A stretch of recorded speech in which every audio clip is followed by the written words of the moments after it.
Olá, sejam bem-vindos ao segundo Café com Leite, o podcast com um gole de humor. Eu sou Cris Acosta, autor e músico. E eu sou João Cavanha, blogueiro. Sejam todos bem-vindos ao nosso podcast. Hoje a gente vai falar sobre julgamentos.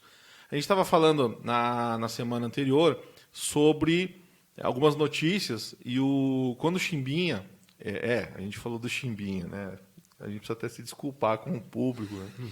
Mas, enfim, quando saiu a notícia, João, do Chimbinha chutando o celular do fã, qual foi a primeira coisa que você pensou? É inevitável a gente, já conhecendo o histórico do Chimbinha, como o cara que agredia mulher, tem essa... Supostamente. Supostamente, não tem nada comprovado. Não vou tomar um processo. Putz, segundo episódio, eu tomar um processo, vestir um terno lá... Mas, enfim, então a primeira coisa que já passa pela cabeça, poxa, o cara chutou porque ele é um agressivo e realmente ele queria diminuir o fã e não que tivesse um motivo por trás. Até eu comentei isso com você, eu falei, caramba, não acredito que o Chimbinha fez isso. Aí depois eu já vi outra matéria por cima, que daí saiu uma história mais bem elaborada, sem manchete sensacionalista, onde justificaria com uma justificativa até boa, né, pro chute. Não, eu entendi. O chute Chimbinha, ele é um trava-língua. Mas a gente conhecendo o histórico do Chimbinha, primeiro a gente olhando para o músico como um músico da Calypso, aí você já tem um estereótipo X. Depois você tem ele como ex-marido e acusação da ex-esposa. E isso faz com que a gente comece a criar uma visão do que é o Chimbinha. Sim. E, na verdade, ele é outra pessoa que não é isso que a gente vê. Não. E aí vem o papo de maluco de hoje, que é sobre o julgamento.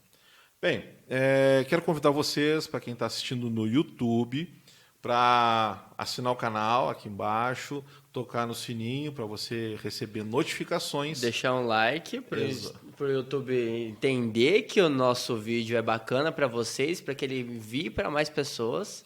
Exatamente, para ele ser relevante. Para você que está no Spotify, está nos ouvindo pelo Spotify, muito obrigado por assinar. Tá? Então, eu vou passar o link para os meus seguidores, o João para os dele, aí a gente está no Spotify, iTunes, daqui a pouco a gente vai estar em outros canais. Mas a gente já está na Apple, né, cara? Já é sensacional. Mas voltando à história do estereótipo. Temos, João,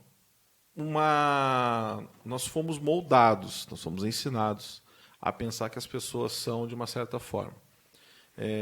Na minha banda a gente toca uma música chamada Como Nossos Pais Nos Aguentam, do Pedra Letícia. Porque as pessoas devem ser como os pais querem. Você já pensou sobre isso? Quantos amigos seus estão fazendo direito hoje? Sim, isso acontece bastante. Eu falo por mim mesmo, né? Eu nunca fui pressionado a fazer nenhum curso, mas a forma como eu fui criado, as escolas que eu estudei, tudo me orientou a fazer um curso, teoricamente, entre aspas, um curso bom, que as pessoas consideram bom, que é medicina, direito, engenharia, são os principais na visão da sociedade. E aí eu acabei entrando na engenharia, primeiro engenharia da computação, e depois eu passei pela engenharia civil, até eu me descobrir na educação física. Então eu tive que passar por onde as pessoas consideravam melhor para mim, para depois eu descobrir o que era o melhor para mim de verdade. Então, mesmo não sendo pressionado diretamente, indiretamente eu senti essa pressão. Eu tô falando sobre isso porque essa questão do julgamento tem muito a ver com as crenças que nós temos, e aí vem as crenças limitantes, que a laranja não cai longe do pé, isso para o bom e para o não tão bom. Sim. Então, você é advogado, seu filho tem que ser advogado. Eu conversei esses dias com um aluno e ele é gay e estava falando sobre a situação com a família, a dificuldade do pai em aceitar como ele era, E eu falei assim, mas pensa comigo, eu vou chamar de, sei lá, Mário, tá? É um outro nome, mas vamos chamar de Mário aqui. Então eu falei, Mário, pensa no seguinte, você imagina que seu pai ficou 9 meses esperando um filho que vai ser jogador de futebol, né? Porque a gente tem um estereótipo também, a gente tem uma expectativa do que será o nosso filho. O estereótipo é uma expectativa que só você cria. Então, assim, seu pai esperava que você fosse um namorador, que você tivesse várias namoradas, que você pegasse todo mundo, sabe? O Tinder ia ser pequeno para você. Na verdade, tem que juntar Tinder e Happn. E aí você chega assim, pai, me desculpa, mas tudo que você pensa não vai acontecer. Eu não vou atender a sua expectativa. Entende a quebra de paradigma? Sim, mas a gente, na verdade, a gente não são as pessoas que nos decepcionam. O que decepciona a gente é a imagem que a gente criou daquela pessoa. Exato. A gente estava falando do Chimbinha. O Chimbinha, ele pode não ser agressivo com outras pessoas. Sim. Pode ter sido agressivo só com a esposa, com a ex-esposa. Ele pode nem ter sido agressivo, e ela falou. Tem um exercício de coaching bem legal, que é assim, você escreve o que eu quero que as pessoas... Como eu quero que as pessoas me vejam. Aí você escreve, eu quero que as pessoas me vejam como legalzão, simpático, inteligente. Como eu sou? Aí é obrigatório você ser honesto. Aí você vai colocar assim, eu sou... Introvertido. Tem uma cara assim, não tão amigável, né? Uma cara de... Põe um bip aí na edição. E aí... Então, assim, isso eu sou. E como elas me veem? Então, são 3 versões da mesma pessoa. Uhum. E provavelmente nenhuma delas é verdadeira. Sim. Não, e sem contar que nós não somos uma coisa só, temos momentos. Eu tenho um momento agora que eu posso estar mais introvertido, eu estou mais solto. Tem um momento que eu estou mais fechado, mais retraído, tem um momento que eu estou bravo. Então, assim, eu não sou uma coisa só, eu sou várias coisas. Então, também a gente não pode definir uma pessoa como uma coisa. São várias faces da mesma pessoa. No trabalho você age de uma forma, no seu âmbito pessoal você vai agir de outra forma, Sim. mas normalmente movido pelas mesmas crenças e valores. Sim. Tá? Então, o que você se você é uma pessoa, eu estava lendo uma matéria dia desses sobre colaboradores, se você tem um executivo que trai a esposa, possivelmente ele vai trair a empresa. Eu já vi coisas desse E eu tinha tipo. comentado com uma cliente há uns 15 dias sobre esse tipo de coisa. Por quê? O caráter é formado por crenças e valores. Sim. Se o cara não valoriza a lealdade em casa, por que vai fazer isso na empresa? Eu vi recentemente um empresário falando isso, né, no post dele, e ele falava que ele deixou de fazer uma sociedade com um amigo dele por causa disso. Porque o amigo contava que traía a esposa contando vantagem. Então, se para ele trair era normal, então dentro do meio empresarial, ele poderia trair também. Seria uma coisa comum para ele, não seria nada demais. E aí vem a questão do julgamento. O julgamento nem sempre é ruim, porque possivelmente esse julgamento que ele fez ajudou a não passar por uma situação como eu passei. Eu tenho um amigo, e eu só tenho esse amigo porque eu rompi a sociedade. Eu falei, cara, seguinte, eu estava usando um telefone de uma empresa, que eu não vou falar o nome, é uma empresa bem ruim, tipo a Claro, enfim, não vão pegar o patrocínio deles. Mas aí a gente tinha uma franquia de R$600, o que é muita coisa, era uma conta empresarial e tal. E sempre sobrava. E eu fazia ligações para os meus parentes no Rio Grande do Sul, e ainda sobrava um monte. E ele estava incomodado com aquilo. Ele veio me reclamar. Aí ali eu vi a oportunidade de romper com a sociedade. Porque ele trabalhava 4 horas por dia, eu 8. E a divisão era de 50-50. Uhum. Sabe? Então, assim, ganhou R$100, 50 para cada um. Pô, mas um trabalhou 4, outro trabalhou 8. Então, essa discussão sobre o telefone me ajudou a construir um discurso, encerrar a sociedade, e a gente consegue ser amigo até hoje.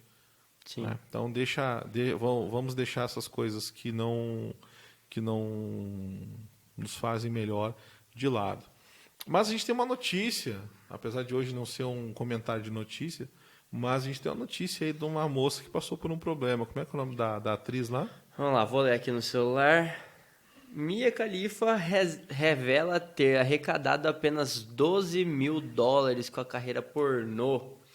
Mia Khalifa, alguns ouvintes vão saber quem que é. É uma atriz pornô que ficou muito famosa, não só pelos seus vídeos, mas é porque teve algumas cenas que viraram meme. Entendi.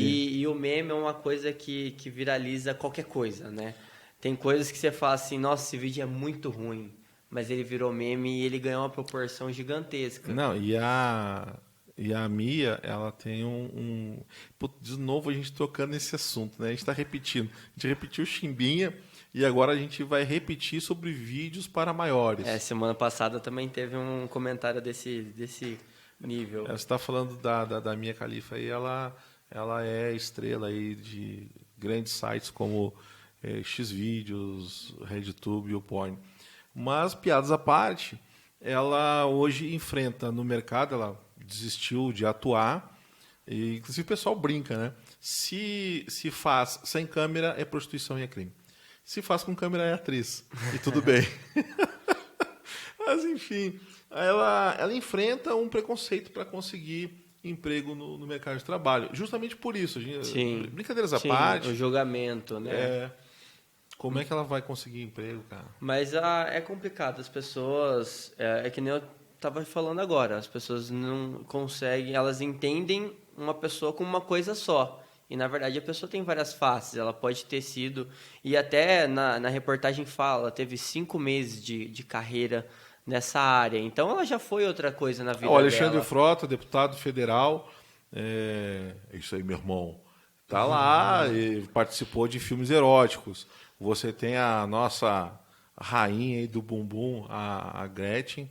Aliás, é do rebolado, né? Porque a do bumbum é Rita Cadillac. Enfim, já não é do meu tempo. Isso aí é da sua época, eu não vou saber definir com clareza. Não vou falar sobre esse assunto. Eu tô até emocionado. Eu não vou saber definir bem isso aí. Então, ambas, a Rita Cadillac fez filme para maiores, né? Fez filme erótico. A Gretchen também. E a Gretchen, inclusive, ela se defende sobre isso, que ela fez por dinheiro, e todas falam sobre isso, mas ela fez com o namorado. Então, era assim, só vou filmar uma coisa que eu faria em casa com ele. Sim. E um péssimo filme, inclusive, não assistam, foi terrível. A Rita Cadillac fez para comprar... Não, é sério, cara, é muito ruim. Não vale o esforço. Aí você tem a Rita Cadillac também, que fez esse filme por grana, para comprar uma casa, uma coisa assim, que ela não tinha. Chorou, depois fez outro filme. Mas o fato é que essas pessoas ficam marcadas. Tive aquela atriz, a professorinha do Renascer, isso sim, você não era nem nascido. Cada vez mais distante do nosso tempo, mas tudo bem. Ela cometeu suicídio, cara. Depois do filme erótico, ela não conseguiu mais nenhum papel importante. Talvez pelo mesmo problema dessa americana aí. De se posicionar de novo de uma maneira diferente, né? Porque as pessoas aceitaram aquela postura dela de atriz pornô e achavam que ela só era aquilo, definiram ela como aquilo. Imagina, o Frota fez filme gay. E que é coisa mais pejorativa no mundo antigo do que o cara fazer um filme gay. E, no entanto, ele deu a volta por cima e conseguiu convencer as pessoas que é conservador. Ele é conservador. Apesar de ter feito um filme gay, ele é conservador, né? Que são duas coisas meio contrárias, mas tudo bem. Eu não tô nem aí para o filme que ele fez. Não assisti, não tenho vontade, mas o fato é que as pessoas deveriam, por ter um pensamento assim, vamos falar de maioria. Eu acredito ainda que a maioria dos brasileiros é conservadora, sim, tem valores cristãos. Senão o Bolsonaro não estava no poder, por exemplo. Ele levantou essa bandeira do cristianismo e dos valores da família e tal. Abraçou a bandeira conservadora. E ele mesmo abraçou o Frota, né, que só foi expulso do partido essa semana porque ele fez uma crítica muito ferrenha ao Bolsonaro e aí o Bolsonaro pediu a cabeça dele. Mas o fato é que Você vê, até nisso ele criou um estereótipo, o Frota criou um estereótipo, eu sou conservador, eu sou governo, eu estou aqui para o que der e vier, vendeu essa imagem. Sim. Quando ele frustra o estereótipo, ele se ferra, no caso ele se ferra. Agora, as pessoas que carregam já um estereótipo não bom, você vê uma mulher com uma roupa um pouco mais curta, então ela traz um estereótipo com ela. Muitas pessoas condenam, quando uma vítima vai na delegacia e diz, fui estuprado, ou tentaram me estuprar, alguma coisa no sentido, o estereótipo dela diz assim, essa mulher é fácil, estava com a roupa curta, ela deu mole, sabe? Então tem umas coisas assim que o julgamento, ele é cruel. Eu acho que a palavra que poderia reduzir isso, mudar isso, é a empatia. Eu acho que se todo mundo entendesse de fato o que é empatia, ia mudar muito na relação de qualquer um. Porque a empatia, as pessoas entendem empatia como se colocar no lugar do outro, simplesmente.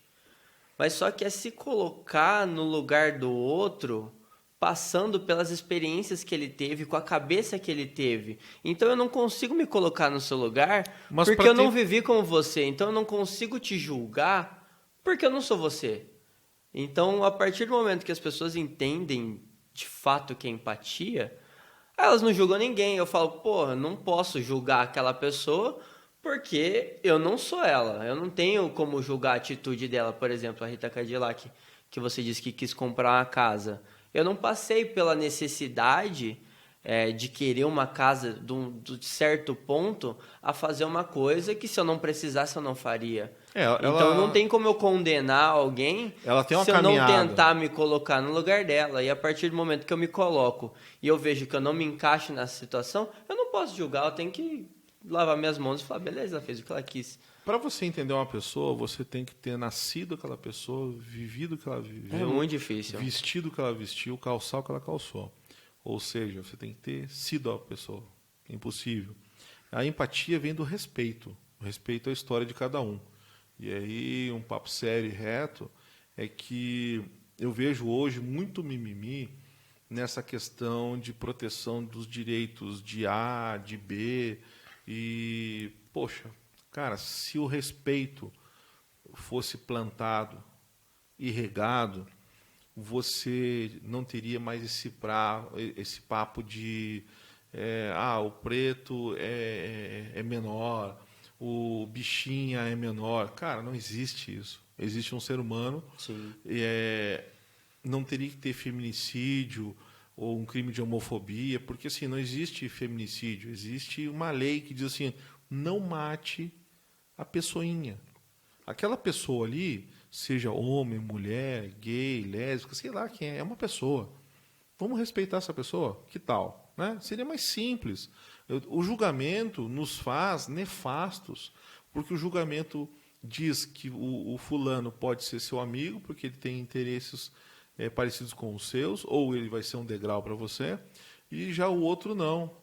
Então é mais fácil você se afastar, até porque no teu grupo, e aí vem as sombras coletivas que fazem com que você se afaste de A e se aproxime de B. Mas isso já é um papo para um outro podcast. A gente já está com o nosso tempo já tá acabando aí. E foi muito bom o papo de hoje, João. Não, fluiu bem legal. É que nem a gente falou no podcast passado. A tendência é as coisas melhorarem. Talvez no próximo episódio vocês falem, nossa, eles eram tão bons no início e ficou ruim. Mas eu preferi os caras falando do Chimbinha. A nossa ideia é buscar uma melhora tanto na qualidade, quanto no conteúdo, quanto na fluência. Hoje, por exemplo, o Netflix não vai nos derrubar do YouTube. Dessa vez a gente não deixou o Netflix na TV. A gente levou 24 horas para produzir um vídeo decente que o YouTube não derrubasse. É verdade. Passamos por isso, porque a TV que está atrás de nós, quem está no podcast não vai entender, mas quem está no YouTube está vendo a TV atrás da gente e tava passando um filme, só a cena. É porque era Dia dos Pais, eu tive uma brilhante ideia de colocar um filme do Adam Sandler, é o casamento da filha dele, enfim, tá lá não vou fazer propaganda pros caras também, que se ferre. E aí eu coloquei, E aí eu mal coloquei, a primeira vez que eu rodei o vídeo, Ele já o caiu. YouTube cortou. Deu Deu um certo trabalho. trabalho, Não vou falar a palavra que eu pensei, porque deixa pra lá. Mas enfim, agora tá ali, a gente vai sempre colocar alguma coisa relacionada e vamos melhorar a produção, fiquem tranquilos. Inclusive, quem quiser sugerir pauta, tem o nosso Instagram, que é o... cafécomleite.podcast. E o nosso site, cafécomleite.online. maravilha. Como é que as pessoas encontram você no Instagram? @João Cavanha. E a mim vocês encontram como Cris da Costa Oficial. Até a próxima. Falou, até mais, até semana que vem.